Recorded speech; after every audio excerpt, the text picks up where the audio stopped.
Hello and welcome to my YouTube channel. ఈరోజు నేను మీ ముందుకి ఒక మంచి బ్రేక్ఫాస్ట్ రెసిపీ తీసుకొచ్చాను, చూసేయండి. అది instant dosa with tomato chutney. ఒక బౌల్ తీసుకొని దాంట్లో 1 కప్ పోహా వేసుకొని వాటర్ వేసి బాగా వాష్ చేసుకొని పక్కన పెట్టుకోవాలి. ఆ తర్వాత దాంట్లోకి 1 కప్ ఉప్మా రవ్వ యాడ్ చేసుకోవాలి. ఒక 1/2 కప్ పెరుగు. ఇందాక మనం ఏ కప్తో అయితే ఉప్మా రవ్వను పోహా తీసుకున్నామో అదే కప్తో వాటర్ తీసుకోవాలి. ఇలా స్పూన్తో బాగా మిక్స్ చేసేసుకొని ఒక 1/2 అవర్ సైడ్కి పెట్టుకోవాలి.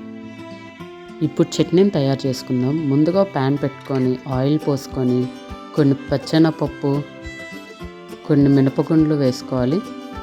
తర్వాత ఒక 4-5 ఎండుమిరపకాయలు యాడ్ చేసుకోవాలి.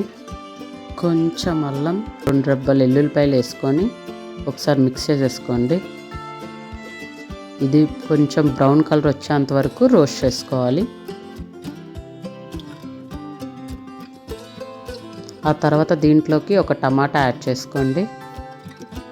టమాటా బాగా మగ్గించుకోవాలి. ఒక 5 నిమిషాలు స్టవ్ మీద అలా వదిలేయండి, మూత పెట్టేసి.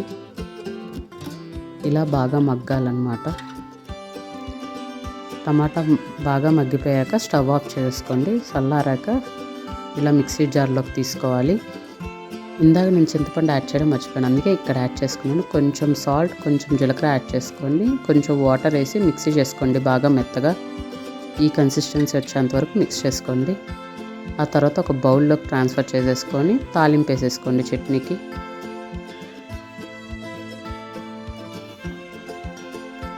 ఇప్పుడు ఒక 1/2 అవర్ తర్వాత మన పిండి చూద్దాము. చూడండి ఎంత బాగా పొంగిందో. ఒకసారి స్పూన్తో కలిపేసుకోండి. ఇప్పుడు ఇది మొత్తాన్ని మనం మిక్సీ జార్లోకి తీసుకొని మిక్సీ చేసేసుకుందాము. ఒక కప్ వాటర్ తీసుకొని కొంచెం కొంచెం పోసుకుంటూ మిక్సీ చేసుకోండి మెత్తగా. అటుకులు ఎక్కడా తగలకూడదు, చాలా మెత్తగా పేస్ట్ చేసుకోవాలి. నాకైతే 2 కప్స్ ఆఫ్ వాటర్ పట్టింది మొత్తం పిండికి. ఇందాక నానపెట్టడానికి 1 కప్ అండ్ ఇప్పుడు 1 కప్ వేసుకున్నాను. పిండి కన్సిస్టెన్సీ ఇలా ఉండాలి. ఆ తర్వాత బేకింగ్ సోడా వేసుకొని బాగా మిక్స్ చేసుకోండి. ఆ తర్వాత ఇందులోకి మనం రుచికి సరిపడా సాల్ట్ వేసుకొని మళ్ళీ మిక్స్ చేసేసుకోండి ఒకసారి మొత్తం బాగా. మన దోశ బ్యాటర్ రెడీ అయిపోయింది. ఇప్పుడు స్టవ్ మీద దోశ ప్యాన్ పెట్టుకోండి. కొంచెం ఆయిల్ పోసి బాగా గ్రీస్ చేయండి.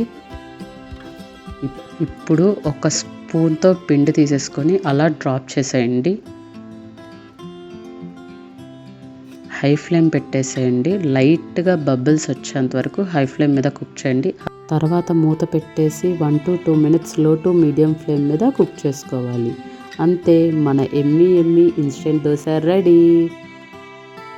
పిల్లలు ఎంతో ఇష్టంగా తింటారండి దోశలు ఇలా మెత్తగా ఉంటే.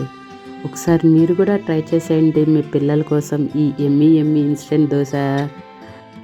నాలాగే మీలో ఎంతమంది ముందు రోజు పప్పు నానపెట్టకుండా పొద్దున్నే లేచి కంగారు పడుతూ ఇప్పుడు ఏం టిఫిన్ చేయాలని ఆలోచించే ఉంటారు కదా. నాకు కమెంట్ చేసేయండి. ఈ దోశ కూడా ట్రై చేసి నాకు కమెంట్ బాక్స్లో కమెంట్ చేసేయండి. Thanks for watching my video. Bye bye.